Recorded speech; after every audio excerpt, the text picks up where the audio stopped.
Bugungi ko'rib chiqargan traktorimiz Belarus 82U1. Ya'ni 82U1 ni balishning mosligi. Bu aynan yer haydovga moslangan, sababi bu holatda 70lik yoki qatorasiga tushmaydi. E'tibor bergan bo'lsangiz, arqa balonlar bilan biroz farq qiladi. Xo'p, bu kirib ham chiqmaydi. Shunda farq qiladi. Aslida buni nomi 82U2 bo'lish kerak edi. Sababi mana 892 da ham, 952 da ham balishning mosligi tufayli ikki nomi olishgan. Bunda esa oddiy 82 dan farqi qolgan joyi bir xilligi uchun 82 bir nom bilan kelyapti. Xo'p, hozirgi kundagi narxi 355 million so'm. 82 birdan asosiy farqi shu, peridok va ikkita balonda. Layfhak sifatida yana aytib ketmoqchiman. Yer haydovchilar buni yaxshi ko'radi, chunki yer haydaganda balon shirokoy bo'lsa, buksa o't olish kamroq bo'ladi. Keyin buni ichki qismlari baquvvat ishlaganligi uchun oddiy 82 ga nisbatan yer haydovga buni yaxshi ko'rishadi. Endi yana bitta narsani qilib ketaman. Mana e'tibor bergan bo'lsangiz, moyda tekshiradigan joyi. Xo'p, asosan kraska qilinganda o'sha joyni qotib qoladi.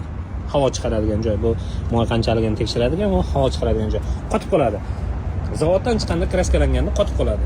O'shanda boshida yangi oldingizmi, iloji boricha tekshirib qo'ying. Nimagaki, agar qotib qolsa, havo chiqarmasa, mana bu joylardan, salniklardan moy siza boshlaydi. Moy siza boshladimi, siz o'ylaysizki, bo'ldi, brak emas, havo chiqara olmayaptimi, moy ura boshlaydi salniklardan. Shunga e'tibor berasiz. Bu traktorimiz asosan Belarus 82 lar odatda shu 70 dan 90 gektargacha, endi traktorchi optiga qarab 120 gektargacha egallab olishi mumkin. Bu yer haydovda. Qolgan ishlarda undan ko'proq ish qiladi, chunki selkalarda umuman ko'proq joylarda ekishi mumkin. Lekin pluklarda asosan 35 santimetrda kiradigan 3 korpusli oddiy pluk taqishadi. Aylanma pluk esa vazni yengil qilib turib yashashyapti. Hozir kundagi narxi 355 million so'm.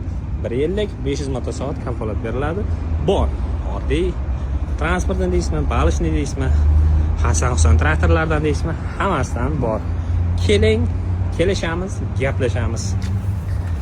O'sha aytganimizda haqiqatan ham keling aka, plyus bormi, lizing olmoqchimisiz, plastik olmoqchimisiz, birisi farqi yo'q. Keling, yuzma-yuz ko'rib gaplashamiz.